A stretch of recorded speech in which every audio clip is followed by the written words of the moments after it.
Goedenavond. 50 jaar geleden begon voor Maastricht een nieuw hoofdstuk in de geschiedenis van de stad. Met de opening van een medische faculteit werd in Maastricht plots onderwijs aangeboden op het hoogste niveau. Het heeft de stad de 5 decennia die volgden mede gevormd tot wat ze nu voor een deel ook is. Jong en internationaal. Kijk maar even mee. Want er studeren inmiddels zo'n ruim 23.000 studenten aan die universiteit. 61% daarvan komt uit het buitenland. Het grootste groep uit België en Duitsland overigens. Die studeren samen aan 6 faculteiten en in die afgelopen 50 jaar heeft de universiteit zo'n 100.000 studenten zien passeren. En dan werken er ook nog eens zo'n 5.000 mensen aan die universiteit. Een van de grootste werkgevers in onze provincie. En om dat allemaal te vieren waren er vandaag in de Sint-Servaaskerk toespraken en ook hoog bezoek. Koning Willem-Alexander was in Maastricht en voor ons ook Maurice de Heus. Maurice, daar sta je bij de Sint-Servaaskerk. Ja, wat was de rol van de koning vandaag? Ja, ik moet nog even goed uitkijken, want de koninklijke voertuigen die zijn me een beetje hier aan het insluiten. Het heeft alles te maken met het feit dat de bijeenkomst is afgelopen en dat de mensen op dit moment uit de Servaas komen en langzaam gaan vertrekken. De koning gaat nog even in gesprek met studenten, komt hier over een half uurtje naar buiten. Hij had een hele mooie symbolische rol vandaag, want zijn oma, koningin Juliana, die tekende hier op 9 januari 1976... met haar handtekening voor de start van de Rijksuniversiteit Limburg toen nog. Dat was toen de naam voor die Universiteit Maastricht. En 5 decennia dus na zijn oma tekende Willem-Alexander op exact hetzelfde tafeltje ook voor het mooie jubileum vandaag. Ja, en Maurice, daar hebben een aantal mensen toespraken gehouden natuurlijk. Zat daar nog wat nieuws in? Nou ja, er was een hele mooie toespraak nog van Habibovic. Die liet weten, de rector, dat het toch niet vanzelfsprekend was dat de universiteit die 5 decennia had gehaald. Want de Universiteit Maastricht heeft toch wel wat weerstand ondervonden door de jaren heen. Dat gebeurde al bij de opening. En bestuursvoorzitter Jo Ritsen, minister van Onderwijs, liet weten dat toen het spannend werd in de jaren 90 qua bezuinigingen, hij in de wandelgangen nog wel eens werd aangesproken op de vraag: moet je de Universiteit Maastricht niet sluiten om geld te kunnen besparen? Ja, dat is uiteindelijk natuurlijk niet gebeurd. Maastricht heeft de 50 jaar gehaald. En de rector die kondigde vandaag het initiatief aan, Join UM50, waarin ze de verbinding wil maken tussen de universiteit en de stad, de universiteit en de volkswijk ook. Want daar ligt nog wel een uitdaging. En als er bijvoorbeeld een mooi initiatief is, zoals een wetenschapswandeling of een leuke proefmiddag met de kinderen in het buurtcentrum en het heeft een link met de universiteit, dan kunnen mensen daar €5.000 voor krijgen. Moeten ze even aankloppen bij de universiteit, zich kandidaat stellen en dan wordt beoordeeld of dat eventueel een optie zou kunnen zijn. Ja, Maurice, en er was ook muziek, hè?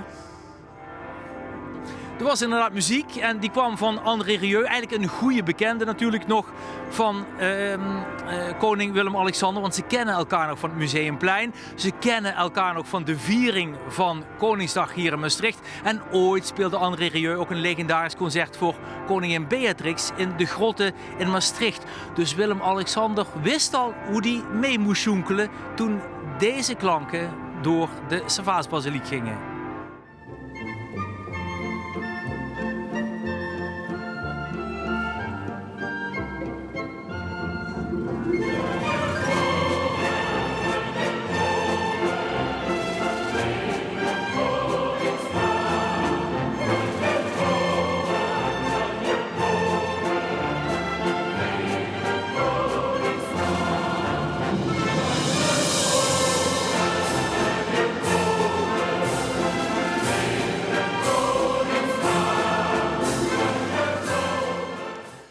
Ja, Maurice, de Universiteit Maastricht heeft ongetwijfeld veel bijgedragen aan de ontwikkeling van de stad. Maar er zijn ook Maastrichtenaren die wel eens klagen. Hè? Die zeggen van ja, het wordt hier veel te vol, dat kan niet verder blijven groeien. Kamerprijzen die krijgen Amsterdamse hoogtes. Ja, wat kun je daarover zeggen? Ja, die kloof tussen de traditionele Maastrichtse volkswijken en de universiteit, die is er zeker. Die herkent de universiteit ook. wat uiteindelijk wel besloten is dat als de universiteit nog wil uitbreiden, ze zitten nu op 23.000 studenten, als ze dat willen doen, dan gaan ze dat niet meer doen in Maastricht. Juist eigenlijk voor die knelpunten die jij net noemt. Maar doen ze dat in Venlo en in Heerlen. Venlo heeft eigenlijk sinds 2019 een University College. En Heerlen krijgt ook een eigen opleiding, een eigen tak van de Universiteit Maastricht. En de gedachte is dan een beetje zoals 50 jaar geleden de Rijksuniversiteit Limburg begon. Dat als de Universiteit Maastricht weer gaat groeien, dat gebeurt in andere delen van de provincie. Maurice Deus vanuit Maastricht, dankjewel. Ja, en als de koning dan toch in het zuiden is voor zijn bezoek aan Maastricht, was hij vanochtend onder meer ook al in Heerlen. Daar bezocht hij het Vista College. Goedendag, hoe is het met u? Wat goed u weer te zien. Het is leuk om u weer te zien. Fijn dat u weer in Heerlen bent. Dank u wel.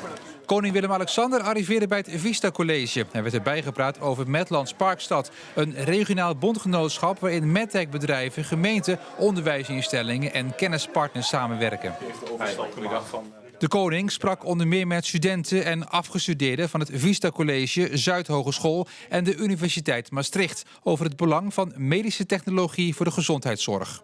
Ja, hij was heel geïnteresseerd. Hij stelde ook aan iedereen wel vragen en